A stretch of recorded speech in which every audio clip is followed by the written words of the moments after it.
What is going on, Mavs fans? Welcome into another episode of Mavs Latest.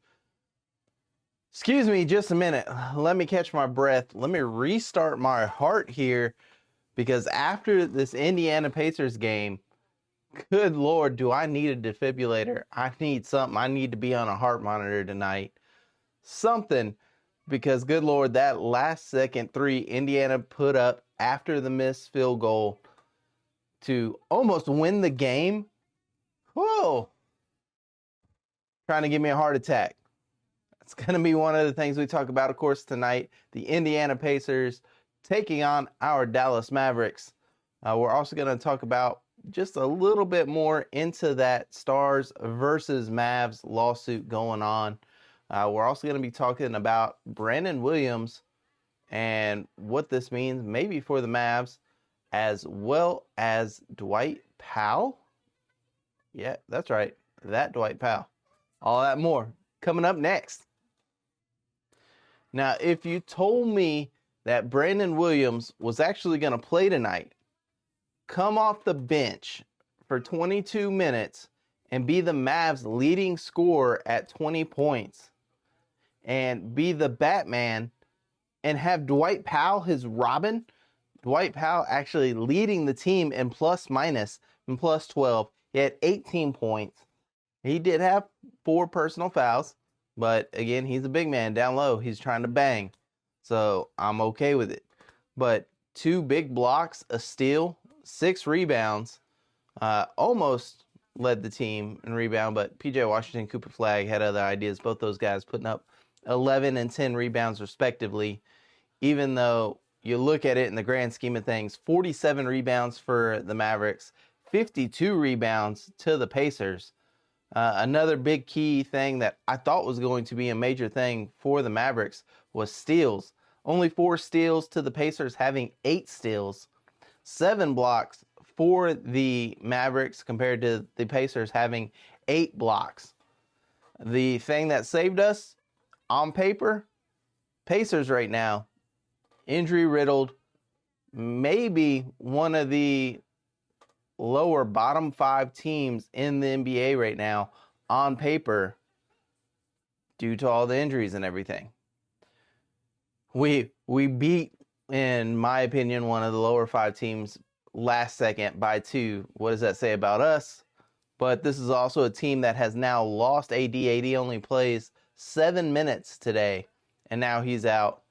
We already knew he was, probable to questionable with his Achilles. So he ends up going out after 7 minutes, and we have to rotate. And of course, Dwight Powell comes in and plays 29 minutes. So again, if you had Dwight Powell coming off the bench and playing 29 minutes and being the second leading scorer for the Mavs tonight, kudos to you. Go play the lottery, because I don't think anybody else had that on their bingo card tonight.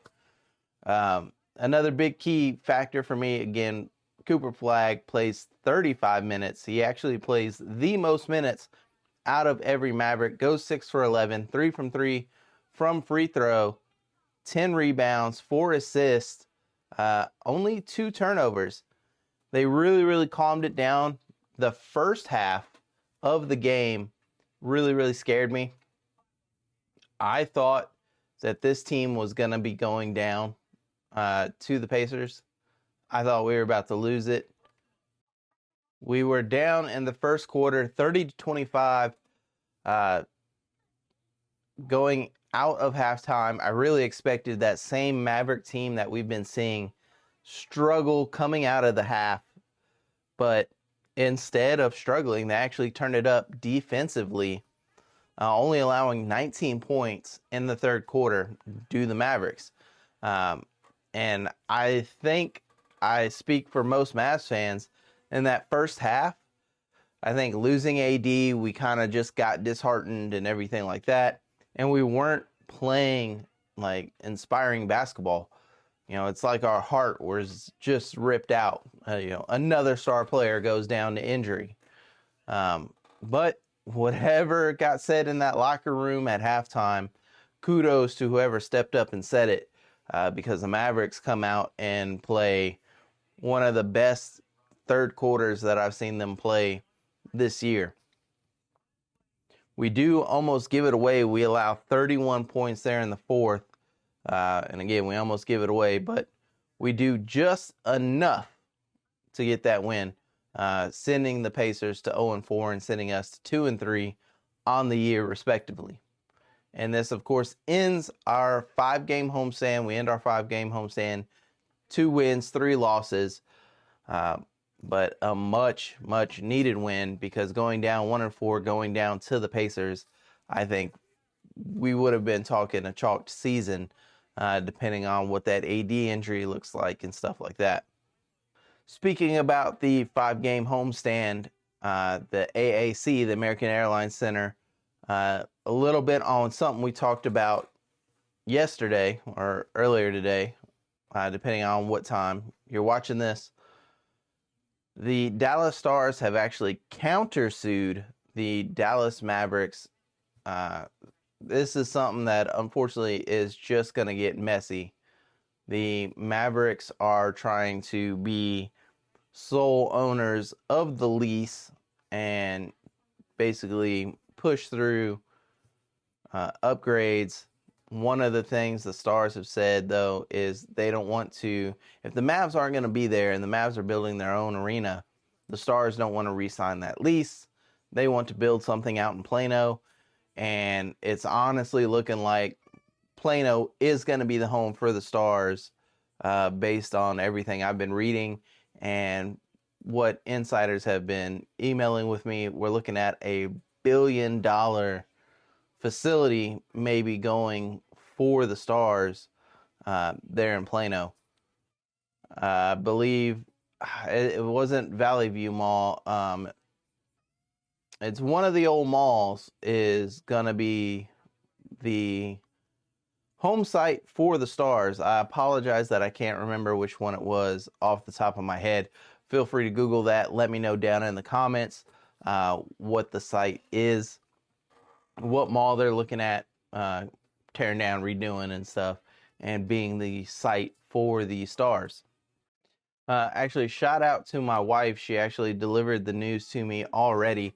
Willow Bend Mall, the shops at Willow Bend, that's where the $1 billion facility is looking to be built. And again, this is the Stars saying that, hey, look, the NHL doesn't bring in quite as much money via their contracts, TV contracts and stuff like that, like the NBA and the NFL does. So we want to have ownership of the stuff that we build around us. We want to be able to rent some of the locations around us. That way we have more income coming in. So that's why they don't want to continue there at the AAC. They'd rather have an ownership rather than a lease at the facility that they build. Looking forward, the Mavericks do have 2 days off, so we'll probably not hear anything. I'd be shocked if I hear anything tomorrow. Concrete on AD, they're probably going to give it a day. Let him go, see what he can do first. So I expect to hear something about AD on Saturday. Yeah, on Friday. I'm sorry, on Friday, because the game is Saturday against the Detroit Pistons. It's our first away game taking on Detroit. But the other thing I'm going to be keeping my eye on is, of course, Brandon Williams apologizes for being a distraction after the arrest with the possession of marijuana. And he surprisingly plays tonight, and thank God he does. He helps us get the win. But is the NBA going to step in now and potentially suspend him? Now, we talk about the substance abuse policy with the NBA and everything like that. So is this something that the NBA is going to step in? If the Mavericks don't suspend him for a couple of games, is the NBA going to step in and, levy something against him for this action outside of the Mavericks? Let me know what you guys think down in the comments. And as always, we may not do it this Friday. I'll probably let y'all go next week. I'll start talking about it more in the videos. make sure you're dropping your thoughts in the comments, because on Fridays, starting next week, we're going to start doing Fanfare Fridays, and we're going to be looking at the comments, at your hot takes, picking 2 or 3 of them, and we're actually going to make those the topics for the show, and we're going to discuss those with y'all. And again, that's going to be Fanfare Fridays coming at you here at Mavs Latest. Thank you guys so much for tuning in. Hit the like button. And for sure, whether it's your first time, your next time, make sure this isn't your last time. Hit that subscribe button down below. I'll see you in the next one. Peace.